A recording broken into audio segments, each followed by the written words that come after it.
successfully lifted them back to safety. Here to talk about that is Deputy Sheriff for Tactical Flight Officer Larry Mattelli. Larry, hey, thanks for being with us tonight. Can you kind of walk us through how that day played out? You got the distress call, and then you had to execute that rescue. Walk us through it.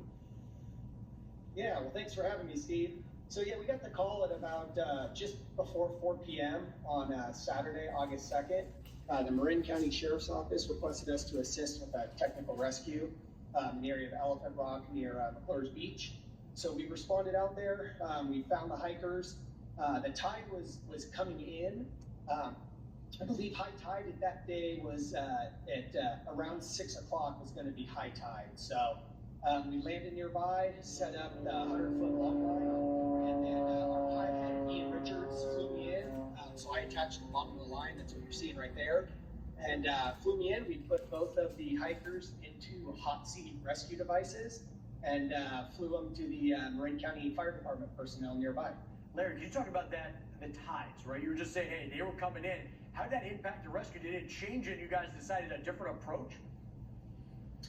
It did not, but the thing about the tides, these hikers got stranded because of the tides. I don't believe they checked the tides. Some things you can do to try and help yourself is, before you go out hiking, if you're going to go around the ocean, check tides and currents, .noaa.gov, and figure out the tides before you go down onto the beach. Something a lot of people overlook. You look at the hike, you're saying, hey, is this an easy hike? Does it have a view? But you're not thinking about that, and that's such an important reminder. I want to talk to you about the long line rescue. I mean, you're the guy that has to go down that 100-foot line. What situations is it used for? Is it just for this type of situation, or what's the process of deciding that technique?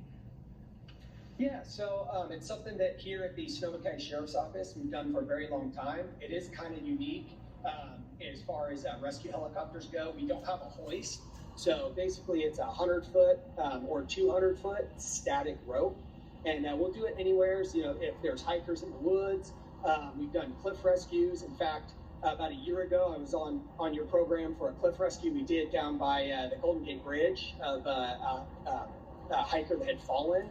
It was on the cliff, so we use it for all different kinds of stuff. We do ocean rescue, swiftwater rescue, and we're very fortunate that our sheriff supports us and allows us to go out of county to our neighboring counties to assist as well. Larry, can I just ask you something? Because I think you have a fascinating job. It's unique, but you're also the one that makes first contact with those that you're rescuing. What is that moment like? You probably have a bunch of rescues under your belt, but for this one, for instance, what are they saying to you when you finally are able to help them out? Yeah, well, they were very thankful. They told me they didn't want to call for help, but they realized that as the tide had come in and blocked that beach off, that they really needed to get out of there. And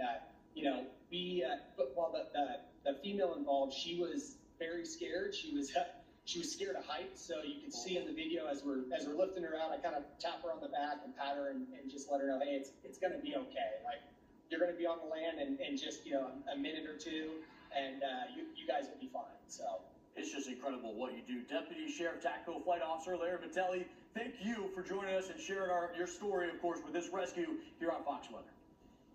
Thank you, Steve. Thanks for having me.